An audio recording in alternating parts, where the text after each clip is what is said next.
Hello. Today we're going to be talking about the tobacco industry and the economy, how it affects the global and U.S. economies in general.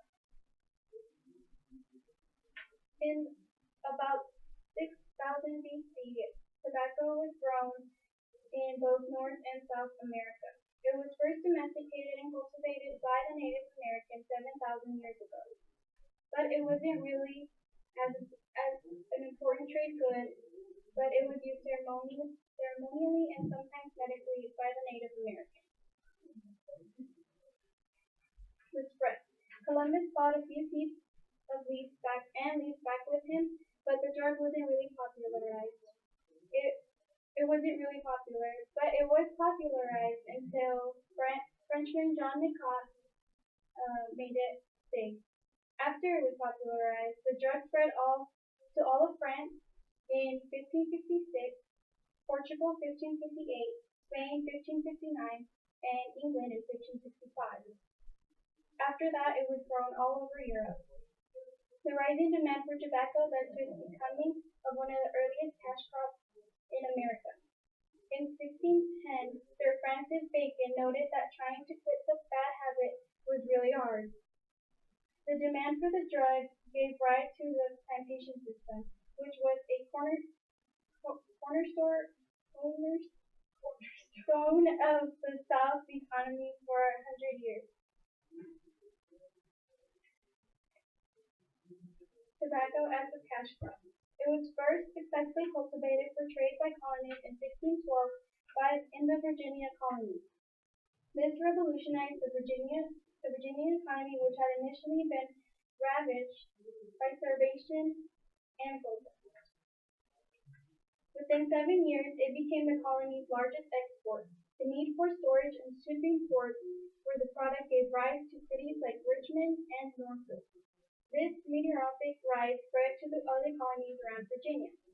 The tobacco industry was so important, it was one of the first in America to be regulated by the passage of the Inspection Act in Virginia in 1619. It was also a literal cash crop, as tobacco leaves were a very commonly used currency in early Virginia. The prices of many goods and services were measured not in pounds, but in pounds of tobacco. The changes in price. The price of tobacco has fluctuated over the years. Overproduction of the crop in the early colonies caused prices to plummet to as low as a penny per pound. It then moved to 20 shillings a hundredweight or 100 pounds.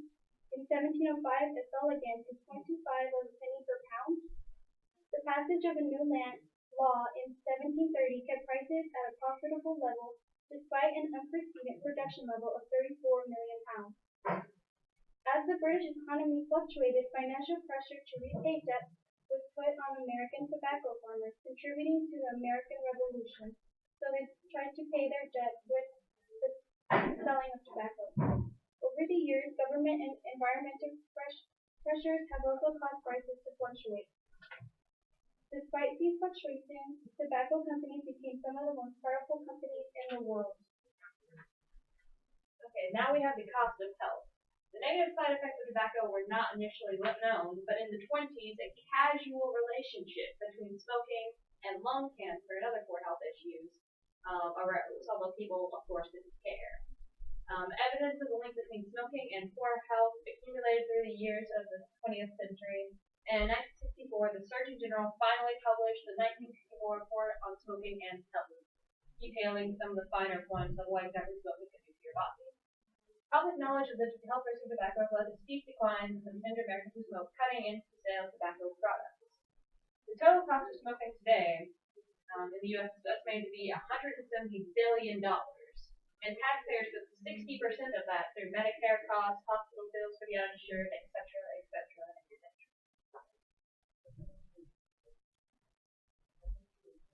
Now we have the cost of regulation.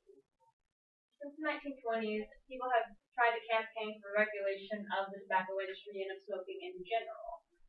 They weren't really successful, however, until the issuance of the Surgeon General's report. First off, in 1965, a gentle warning was required on all cigarette factories. Later, this warning was strengthened 2 times until it eventually reached the the one we all know, the Surgeon General warned smoking may be hazardous to your health. And in 1995, Bill Clinton signed a law banning smoking ads directed at children, such as the Flintstones one in the bottom there, and the sale of goods like candy, cigarettes, and cigarette carton-esque packaging. Despite the cut in where they can advertise and how they can advertise, tobacco companies have had record amounts of spending on ads in recent years. In fact, they now spend around $29 million per day on advertising. Now, the regulation of the packaging ads obviously comes through company profits, but most are still doing healthy, at least business-wise. Most states have a skin tax on cigarettes, but it's currently a third less than it was in the 1990s, thanks to the tobacco companies' lobbyists. Of course, the most infamous of all the tobacco companies we have Philip Morris, probably because he owns all of them. It's one of the most powerful cigarette companies and the most profitable. It owns Marlboro and other brands, making it the largest cigarette conglomerate and a global power in the world economy. At the same time, it is the largest taxpayer in the U.S., paying some $4.5 billion per year. It is so powerful, though, that it threatened to sue a country with a smaller GDP than its net worth to try to make it back down from proposed regulations on tobacco industries in that country. It has also faced several lawsuits, both from individuals and from states, but it has had to pay relatively little, such as $204 million, I think, is what they settled for the government of Mississippi not to stop suing. Among the companies it owns are not only Marlboro and Virginia Slims, but also it owns several British brands of cigarettes and a majority of craft food products, giving it huge sway in other markets. And here we have our sources for information, many of which were blocked for some reason because they had tobacco content. Don't know why the school would do that. And in conclusion, the tobacco industry has been largely impactful since its advent in 1612. It has had a huge impact on the American economy and was one of the keystone of it. In many ways, it still is.